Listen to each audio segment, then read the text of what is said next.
when we produce a report, whether it's a final report or it's an interim report, it is not the report of Malaysia. It's the report of all the 7 + 1, 8 countries. And let me tell you, these 7 countries are not ordinary countries, especially a few of them: US, UK, Australia, France. These are the top world leaders in aviation and in investigation. Because whatever we produce, whatever report that we present to you one day, it is going to be the work of 8 countries and supported by 7 countries. And that's also why the process of investigation and preparation of a report is extremely difficult and painstaking, because we have to get the consent and agreement and endorsement of all the 7 ARs. That is the reason why we have invited 7 ARs to assist us, because of their background, their experience, their expertise, their exposure. And I can tell you here that if you were to check the aviation history in investigation, you can never find another air accident, that has 7 accredited representatives, namely 7 countries, participating in one accident. You must understand, interim report is the word interim, in between. Okay? So when more debris are being found, we can still issue an interim report. At the same time, still working on the debris, so that finally we come up with a final report. But I can tell you here, a final report is a must. We cannot run away from that responsibility, no matter how difficult it is.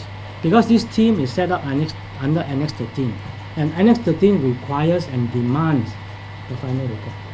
This team is responsible to issue an interim statement every anniversary. So if the search continues, next year, 2017, March the 8th, we'll be having another meeting here. ICAO is a specialized agency of the United Nations. That is the governing body of aviation. Okay, so they are the ones who are all the experts, in ICAO, and they know that investigating an accident is never an easy task. Even though you find an aircraft, even though you find a lot of things, the process will still be difficult, because you have to verify a lot of things.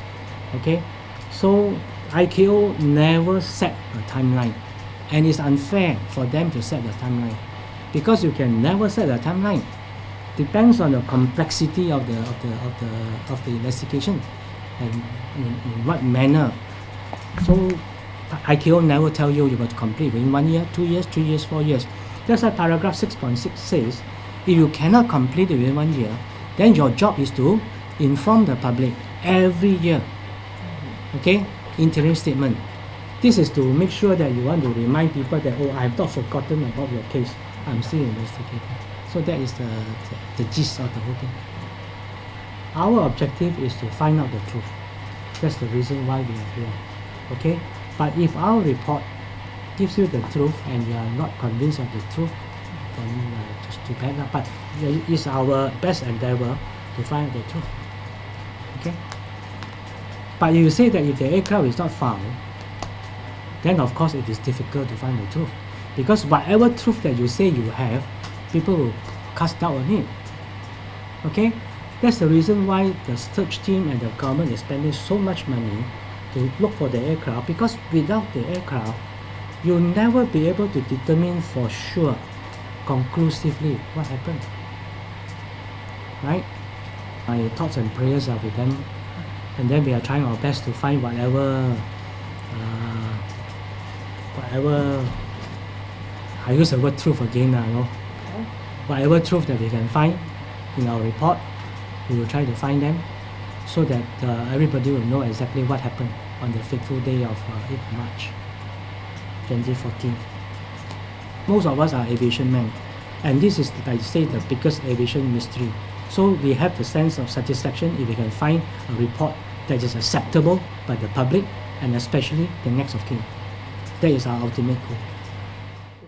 What is your greatest feelings